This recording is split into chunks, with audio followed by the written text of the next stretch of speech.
On July 17, 1996, TWA Flight 800 took off from JFK Airport in New York, headed for Paris. 12 minutes later, the Boeing 747 exploded over the Atlantic Ocean. All 230 people on board died instantly. The wreckage fell into the sea like burning confetti. And here's where it gets weird. Hundreds of witnesses saw a streak of light racing toward the plane right before it exploded. A missile? A bomb? The government spent 4 years and $40 million investigating. Their conclusion? None of the above. But not everyone bought it. And honestly, the rabbit hole goes deeper than you'd think. Let's rewind to the summer of '96. The Olympics are about to start in Atlanta. The Macarena is somehow the biggest song in America. Once the king of international travel is bleeding money and trying to stay relevant. Flight 800 is supposed to be routine. Rome to New York to Paris. Nothing special. The plane itself, a Boeing 747-100, is 25 years old. That's ancient in airplane years. But 747s are built like tanks. This particular one had flown over 93,000 hours. It had circled the Earth hundreds of times without major incident. The passenger list reads like a cross-section of America. 16 students and 5 chaperones from a Pennsylvania high school French club, heading to Paris for what was supposed to be the trip of a lifetime. Business travelers, families on vacation, a couple celebrating their honeymoon. Average age of passengers, 33 years old. The youngest was a 2.5-year-old girl. The oldest was 80. Captain Ralph Kevorkian is in the cockpit. He's 58, with over 18,000 flight hours under his belt. Next to him is Captain Steven Snyder, acting as first officer on this flight. Snyder's got nearly 17,000 hours himself. These aren't rookies. These are veterans who could probably fly a 747 in their sleep. Behind them, flight engineer Richard Campbell Jr. monitors the plane's systems. The cockpit voice recorder would later show these 3 men were calm, professional, joking around. Everything normal. The plane pushes back from Gate 27 at 8:02 p.m. There's a delay because of traffic. TWA 800 doesn't actually take off until 8:19 p.m. It climbs over Long Island, then banks south over the Atlantic, heading for the standard route across the ocean. The cabin crew starts their service. Passengers settle in for what they expect to be a 7-hour flight. Some read, some sleep, some excitedly plan their Paris itinerary. At 8:31 p.m., the plane levels off at 13,700 feet. That's lower than cruise altitude, but air traffic control is managing heavy traffic that night. They tell Flight 800 to maintain that altitude temporarily. The pilots acknowledge. Everything's fine. The plane is functioning perfectly. Fuel's good, weather's clear. A beautiful summer evening over the Atlantic. And then, at 8:31 and 12 seconds, everything goes to hell. The cockpit voice recorder captures a sound. Not an explosion. Exactly. More like a very brief, very loud noise. It lasts about 1/10 of a second. Then nothing. The recording just stops. At the exact same moment, the flight data recorder also cuts out. Gone. Whatever happened so fast that the plane's electrical systems died before anyone could even react. Down on the ground, hundreds of people are watching. It's a warm summer night. People are on beaches, on boats, in their backyards. They see TWA 800 as a distant light in the sky. And then they see something else. Multiple witnesses report seeing a streak of light moving up toward the plane. Some describe it as a flare. Others say it looked like a shooting star, but going the wrong direction. Up, not down. Fast. Really fast. Then the explosion. Except it's not one explosion. Witnesses describe it as a fireball, but the plane doesn't immediately plummet. Here's the crazy part. The front of the plane, the section containing the cockpit and first-class cabin, separates and falls away. But the rest of the airplane, the part with the wings and most of the passengers, actually keeps flying. For about 20 to 30 seconds, the wingless fuselage climbs another 3,000 feet before it finally loses momentum and falls. Imagine that. The front third of the plane is gone. The people in the back are still strapped in their seats. The plane is essentially a missile now, a ballistic object obeying physics. It goes up, reaches the peak of its arc, then tilts and plunges toward the ocean. The whole thing takes about 42 seconds from the initial event to impact. Coast Guard vessels and local boats rush to the scene. What they find is nightmare fuel. Debris scattered over 75 square miles of ocean. Bodies, luggage, seat cushions, airplane parts, jet fuel burning on the surface of the water. The smell is described by first responders as unforgettable. Salt water and death. Not a single survivor. Not one. When a plane explodes at altitude, nobody walks away. The FBI shows up within hours. So does the NTSB, the National Transportation Safety Board. And here's where the investigation splits into two camps almost immediately. The FBI is treating this as a potential crime scene. A bomb. A missile. Terrorism. Remember, this is 1996. The Oklahoma City bombing happened just a year earlier. The first World Trade Center bombing was in '93. Plus, the Olympics are starting in a few days. If this is terrorism, they need to know now. The NTSB, on the other hand, is looking at mechanical failure. Their job is to figure out what went wrong with the airplane itself. These two agencies are supposed to work together. They spend the next 4 years in a turf war that makes family Thanksgiving dinner look peaceful. Let's talk about those witness reports. The FBI interviews 258 of them in detail. 183 say they saw a streak of light. 102 say the streak moved upward. Some of these are pilots, Coast Guard personnel, people who know what they're looking at in the sky. They're not drunk college kids. They're credible witnesses. And they're adamant. Something went up toward that plane. The missile theory takes hold immediately. News outlets run with it.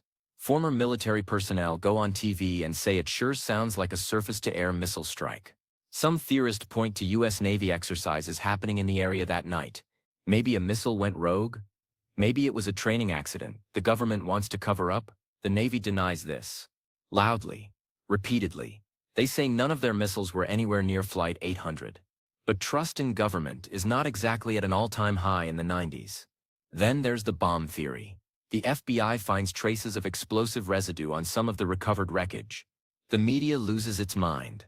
Bomb confirmed, right? Not so fast. The NTSB points out that this particular plane had been used weeks earlier to train bomb-sniffing dogs. In St. Louis, the dogs practice on real planes with real explosive samples. So yeah, there's explosive residue. But it got there during a training exercise, not from an actual bomb.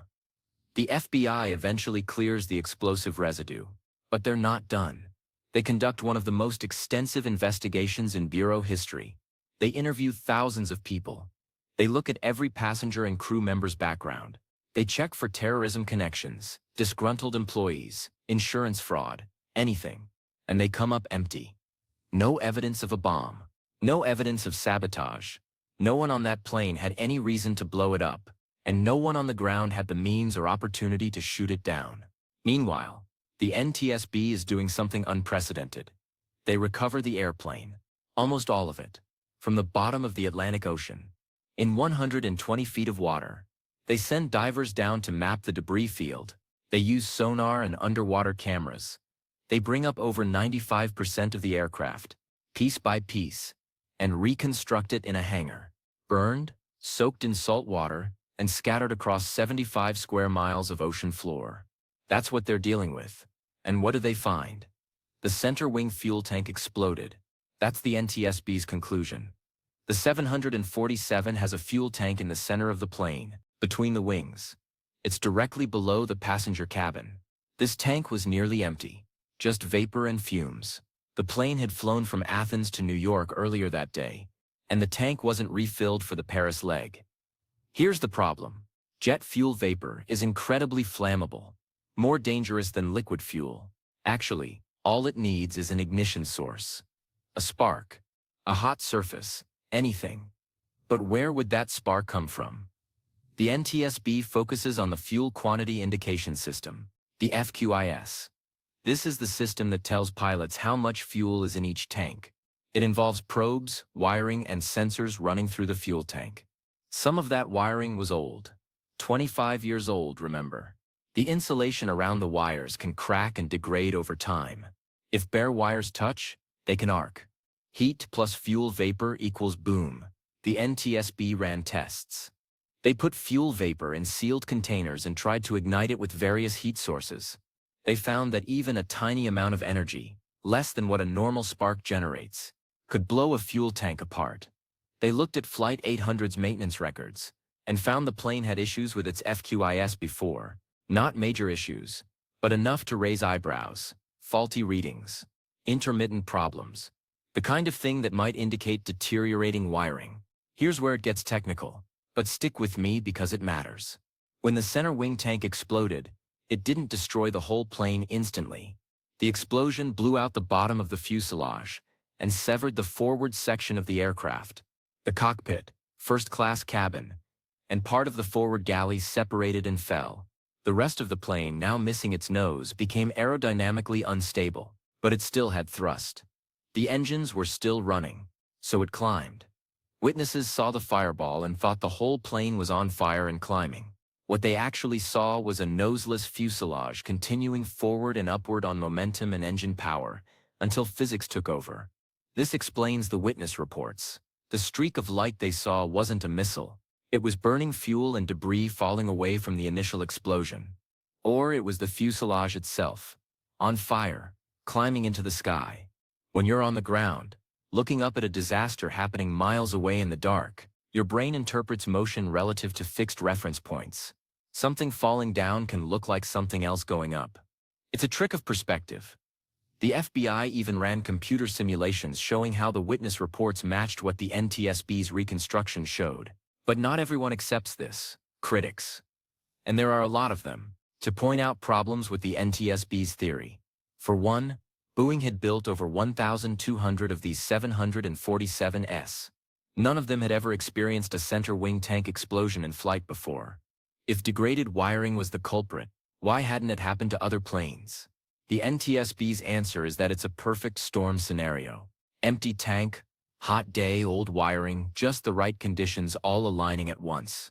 It's rare, but not impossible. The families of the victims are divided. Some accept the NTSB's findings. It's closure, an accident. Tragic but explainable. Others reject it completely.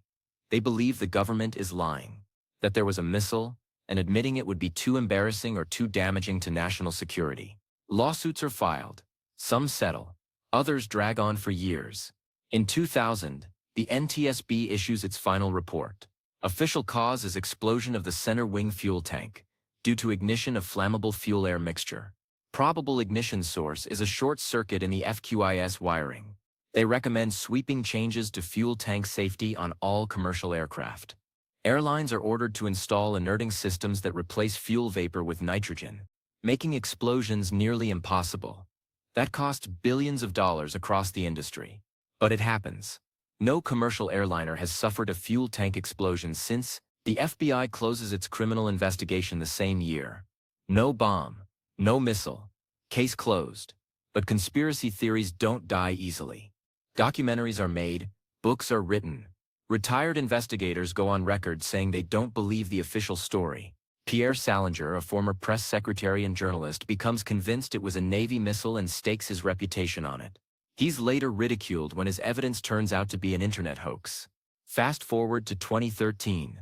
A group of former investigators, crash analysts, and aviation experts file a petition asking the NTSB to reopen the case. They claim new evidence shows the plane was brought down by an external event, not an internal fuel tank explosion. They point to radar data showing debris flying away from the plane faster than an internal explosion could propel it. They argue witness testimony was systematically ignored. The NTSB reviews their petition and denies it. The evidence, they say, doesn't warrant reopening the investigation.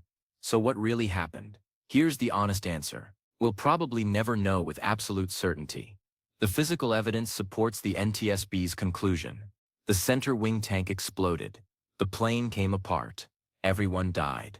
But the emotional evidence, the witness reports, the nagging doubts, those don't go away just because the government says so. And maybe that's the real tragedy of TWA Flight 800. Not just the loss of 230 lives, though that's horrific enough, but the loss of trust. The inability for people to accept an official explanation because they've been lied to before. Because let's be real. Governments do cover things up. Watergate. Iran-Contra. People have reasons to be skeptical. But skepticism becomes conspiracy when it rejects evidence in favor of belief. And belief, no matter how strongly held, doesn't change facts. The wreckage was recovered. The investigation was thorough. Mistakes were made, sure. The FBI and NTSB didn't communicate well. Early information was confused. But malice and incompetence aren't the same thing. What we're left with is a case study in how disasters are investigated, how conspiracy theories take root, and how difficult it is to find truth when tragedy and speculation collide. TWA Flight 800 didn't just crash, it exploded in the public consciousness, scattering doubt and suspicion across the cultural landscape just like debris across the Atlantic. The 747 that became Flight 800 was scrapped after reconstruction. Its parts were used for training and education. The families of the victims built memorials. In Pennsylvania, where those high school students came from, there's a beautiful monument overlooking the ocean. Every year on July 17th, people gather. They remember. They mourn. Some still demand answers they'll never get. Aviation changed after TWA 800. Fuel tanks got safer. Investigation protocols improved. The crash prompted regulations that have likely saved countless lives since. That's something. Not enough, maybe. But something. The people on that plane didn't die for nothing, even if they shouldn't have died at all. And here's the thing about crashes like this. They're not supposed to happen. Air travel is the safest form of transportation humans have ever invented. You're more likely to die driving to the airport than flying across the ocean. But when planes do crash, we demand perfect explanations. Why it happened, and we want someone to blame. Sometimes we get those answers. Sometimes the answers are unsatisfying. And sometimes the lack of a satisfying answer becomes the answer itself. TWA Flight 800 landed in the ocean in pieces. It exploded either just before or just after losing its nose, depending on how you interpret the evidence. And 230 people who woke up that morning thinking about Paris, about adventure, about coming home, never made it. That's the only part we know for sure. The rest is physics, forensics, and endless debate. Make of it what you will.